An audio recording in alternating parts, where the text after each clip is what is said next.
Hi friends, welcome back to our channel படித்ததில் பிடித்தது. இன்றைக்கி நம்ம சேனலில் பார்க்க போகிற வீடியோ எதை பற்றின்னு பார்த்தீங்க அப்படின்னா, ப்ரெக்னென்சி ட்ரை பண்ணிகிட்ருக்கிறவங்களுக்கு ரொம்ப இம்பார்ட்டண்டான ஒரு வீடியோ.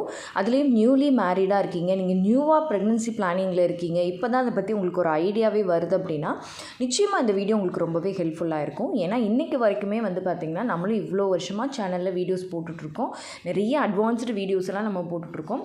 பட் இன்றைக்கும் கமெண்ட்டில் வர்ற ஒரு விஷயமா இருந்தாலும் சரி, வாட்ஸ்அப்பில் கேட்குற ஒரு கேள்வியாக இருந்தாலும் சரி, என்னது அப்படின்னு பார்த்தீங்கன்னா, அக்கா இன்றைக்கி என்னோட பீரியட் டேட் இது, லாஸ்ட் மந்த் என்னோட பீரியட் டேட் இந்த டேட்டு, ஸோ எனக்கு ஓவலேஷன் மட்டும் கொஞ்சம் சொல்லுங்கக்கா ப்ளீஸ்க்கான்னு சொல்லி நிறைய பேர் இன்னுமே கேட்குறாங்க. இன்னுமே அவங்களுக்கு நிறைய விஷயங்கள் ஓவலேஷன் டே எப்படி கால்குலேட் பண்ணுறது, சைக்கிள் டேஸ்னால் என்ன, எதுவுமே ஒரு ஐடியாவே இல்லாமல் இருக்காங்க. ஸோ அதுக்காக தான் இந்த வீடியோ. இதில் நீங்கள் உங்களோட ஓவலேஷன் டேட்டை எப்படி அக்யூரேட்டாக கண்டுபிடிக்கிறது அப்படிங்கிறத ப்ராக்டிக்கலாக ரொம்ப ஈஸியாக இர்ரெகுலர் பீரியட்ஸ், நார்மல் சைக்கிள் எல்லாத்துக்குமே நான் ரொம்ப கிளியராக சொல்லியிருக்கேன். ஸோ வீடியோவை ஸ்கிப் பண்ணாமல் பாருங்கள். உங்களுக்கும் ஓவலேஷன் டேட் கால்குலேட் பண்ணோம் அப்படின்னா இந்த வீடியோவை ஸ்கிப் பண்ணாமல் பாருங்கள். ஓகே ஃப்ரெண்ட்ஸ், வாங்க இப்போ பார்க்கலாம். ஹாய் ஃப்ரெண்ட்ஸ், இப்போ பார்த்தீங்கன்னா நான் இன்ட்ரொடக்ஷனில் சொன்ன மாதிரி உங்களோட ஓவலேஷனை கரெக்டாக கேல்குலேட் பண்ணுறதுக்கு நான் உங்களுக்கு இப்போ ப்ராக்டிக்கலாக நான் சொல்லிக் கொடுக்க போகிறேன். அதில் பார்த்தீங்கன்னா how to find ovulation day or date அப்படின்னு பார்த்தீங்க அப்படின்னா, ஃபஸ்ட் நிறைய பேருக்கு எது நார்மல் சைக்கிள், எது இர்ரெகுலர் சைக்கிள், எது டிலேடு சைக்கிள்ஸ் அப்படிங்கிறதே தெரியறது கிடையாது.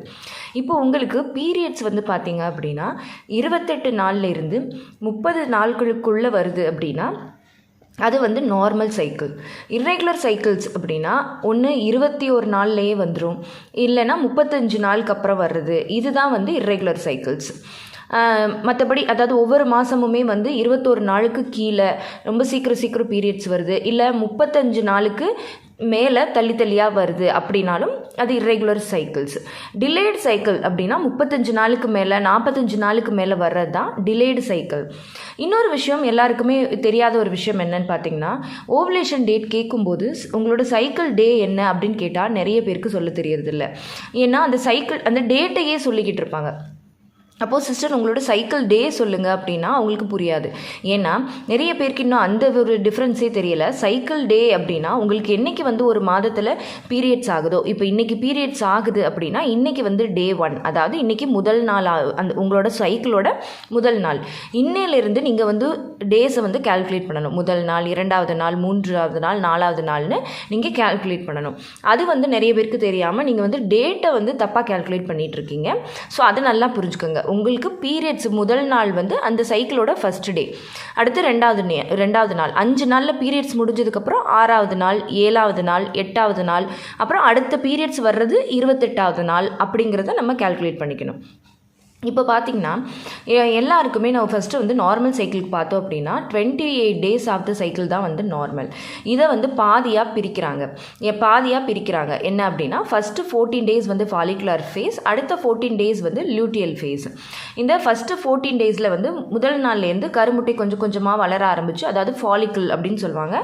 இந்த ஃபாலிக்கிள்குள்ளே கருமுட்டை இருக்கும். கொஞ்சம் கொஞ்சமாக பெருசாகி அந்த ஃபாலிக்கிள் வெடித்து கருமுட்டை வெளியில் வரும். அந்த நாளை தான் நம்ம ஓவலேஷன் டே அப்படின்னு சொல்லி நம்ம சொல்கிறோம். இந்த ஓவலேஷன் டே பார்த்தீங்க அப்படின்னா நம்மளுக்கு 28 டே சைக்கிள் உள்ளவங்களுக்கு கரெக்டாக மிட் சைக்கிள் 14th டே, அதாவது 14வது நாள் ஓவலேஷன் நடக்கும். இதே 30 நாள் இருக்கிறவங்களுக்கு 16வது நாள் ஓவலேஷன் நடக்கும்.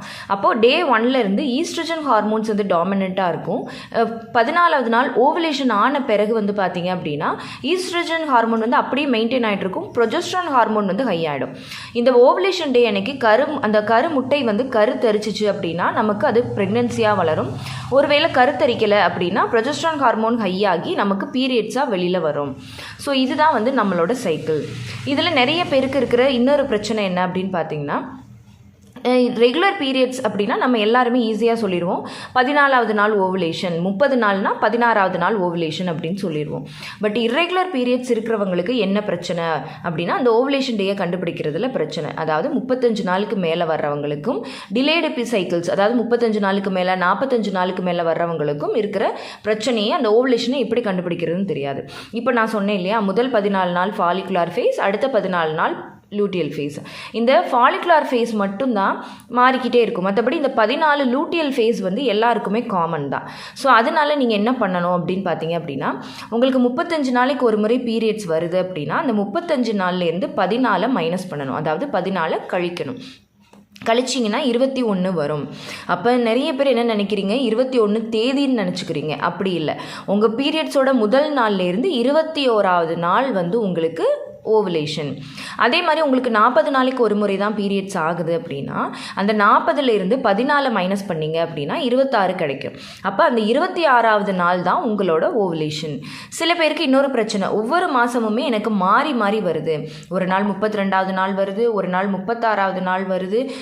நான் என்ன பண்ணுறது, எனக்கு எப்படி ஓவலேஷன் கண்டுபிடிக்கிறதுனே தெரியலை அப்படின்னு சொல்லி கேட்குறீங்க.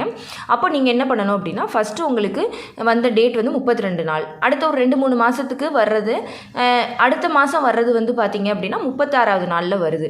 அப்போ எப்படி ஓவலேஷன் கண்டுபிடிக்கிறது அப்படின்னு பார்த்தீங்க அப்படின்னா, இந்த 32லேருந்து 32, 33, 34, 35, 36 இந்த மாதிரி எழுதிட்டு இதில் நடுவில் மீடியனாக வர்றது பார்த்திங்க அப்படின்னா இந்த பக்கம் 2 நாள், இந்த பக்கம் 2 நாள் தள்ளிட்டு 34 வருது இல்லையா. அந்த 34லேருந்து 14 கழிச்சிட்டிங்க அப்படின்னா 20வது நாள் கிடைக்கும். அப்போது உங்களோட ஓவலேஷன் டேட் வந்து 20வது நாள். ஸோ இப்படி மாறுபட்டது, அதாவது ஒரு மாதம் 32, இன்னொரு நாள் ரொம்ப தள்ளி 36, இப்படி வர்றவங்க வந்து இந்த மாதிரி டெக்னிக்கை வந்து ஃபாலோ பண்ணலாம். திரும்பவும் சொல்கிறேன், 36, 32லேருந்து 36 இடையில உள்ள நாட்கள் இந்த மாதிரி கவுண்ட் பண்ணிவிட்டு அதில் நடுவாக மீடியனாக வர்றதை நீங்கள் எடுத்துக்கணும். இப்போது இந்த 20 நாளுக்கு முன்னாடி 2 நாள் பின்னாடி 2 நாள் நீங்கள் வந்து இன்டர்கோர்ஸில் இருந்தீங்க அப்படின்னா உங்களால் ஈஸியாக கருத்தரிக்க முடியும். அதே மாதிரி தான் 35 நாளுக்கு 21வது நாள் ஓவலேஷன் அப்படின்னா முன்னாடி 2 நாள் பின்னாடி 2 நாள் வந்து நீங்கள் இன்டர்கோர்ஸில் இருந்தீங்க அப்படின்னா ஈஸியாக கன்சீவ் ஆகிடலாம். அதுக்கப்புறம் எனக்கு வந்து ஒரு 4-5 மாதமாகவே மாறி மாறி வருது. அதாவது பார்த்திங்கன்னா ஒரு மாதம் 30, அடுத்த மாதம் 32, அதுக்கு அடுத்த மாதம் 34, அதுக்கு அடுத்த மாதம் 35, அதுக்கு அடுத்த மாதம் வந்து பார்த்திங்கன்னா 36, இப்படி மாறி மாறி வருது. அப்போ நான் எப்படி கண்டுபிடிக்கிறது அப்படின்னா, இந்த மெத்தடில் வந்து கண்டுபிடிக்கக்கூடாது. எப்படி பண்ணணும் அப்படின்னு பார்த்திங்கன்னா, இப்போ லாஸ்ட் ஒரு 4லேருந்து 5 மாதம் உங்களோட பீரியட்ஸ் டேயை வந்து நீங்கள் எழுதி வச்சுக்கணும். இப்போ ஃபஸ்ட்டு மாதம் வந்து 30வது நாளில் வந்திருக்குன்னா அடுத்த 5வது மாதம் வந்து 36வது நாளில் வந்திருக்கு. அப்போ என்ன பண்ணணும், 30, 32 அந்த 5 மாதமுமே நீங்கள் வர்றதை எழுதி வச்சுக்கிட்டு ஃபஸ்ட்டு 30லேருந்து 14 கழிக்கணும். 16 கிடைக்குதா. அடுத்து 36லேருந்து 14 கழிக்கணும், 22 கிடைக்குதா. அப்போ 16வது நாள்லேருந்து 22வது நாள் வரைக்கும் நீங்கள் இன்டர்கோர்ஸில் இருந்தீங்க அப்படின்னா உங்களால் ஈஸியாக கருத்தரிக்க முடியும்.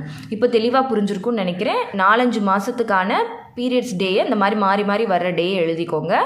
அதில் ஃபஸ்ட்டு மாதத்துலேருந்து 14 கழிங்க, லாஸ்ட் மாதத்துலேருந்து 14 கழிங்க. கழிச்சிங்கன்னா 2 டேட் கிடைக்கும். இந்த நாட்களுக்குள்ளே நீங்கள் இன்டர்கோர்ஸில் இருந்தீங்கன்னா ஈஸியாக கருத்தரிக்கலாம். ஓகே ஃப்ரெண்ட்ஸ், உங்களுக்கு இப்போ தெளிவாக புரிஞ்சிருக்கும் அப்படின்னு நினைக்கிறேன். இந்த வீடியோ உங்களுக்கு யூஸ்ஃபுல்லாக இருந்திருந்தால் மறக்காமல் லைக் பண்ணுங்கள், கமெண்ட் பண்ணுங்கள். உங்கள் ஃபேமிலி அண்ட் ஃப்ரெண்ட்ஸுக்கும் இந்த வீடியோவை மறக்காமல் ஷேர் பண்ணுங்கள். இனிமேல் நீங்கள் ஓவலேஷன் டேட் கால்குலேட் பண்ணுறதுல தப்பு பண்ண மாட்டீங்க அப்படின்னு நினைக்கிறேன். அண்ட் இன்னொன்று, நிறைய பேருக்கு டவுட் வரும், எனக்கு 3 மாதத்துக்கு ஒரு தடவை தான் பீரியட்ஸே ஆகுது, எனக்கு பீரியட்ஸே வர்றதில்ல, எனக்கு டேப்லெட் போட்டால் தான் பீரியட்ஸ் வருது, அப்போ நாங்கள் என்ன பண்ணுறது அப்படின்னா, இந்த மாதிரி இருக்கிறவங்களுக்கு வேறு வழியே இல்லை. ஒன்று நீங்கள் வந்து ஓவலேஷன் கிட் யூஸ் பண்ணணும், இல்லை ஃபாலிகுலார் ஸ்டடி பண்ணணும். அப்படி பண்ணால் மட்டும்தான் உங்களோட ஓவலேஷன் டேட்டை வந்து நீங்கள் கால்குலேட் பண்ண முடியும். ஓகே ஃப்ரெண்ட்ஸ், இன்னும் நம்ம சேனலை நீங்கள் சப்ஸ்கிரைப் பண்ணாமையே பார்த்துட்ருக்கீங்க அப்படின்னா மறக்காமல் சப்ஸ்கிரைப் பண்ணிக்கோங்க. நம்ம ஆரோக்கிய உணவை தொடர்ந்து சப்போர்ட் பண்ணுங்கள். தேங்க்யூ.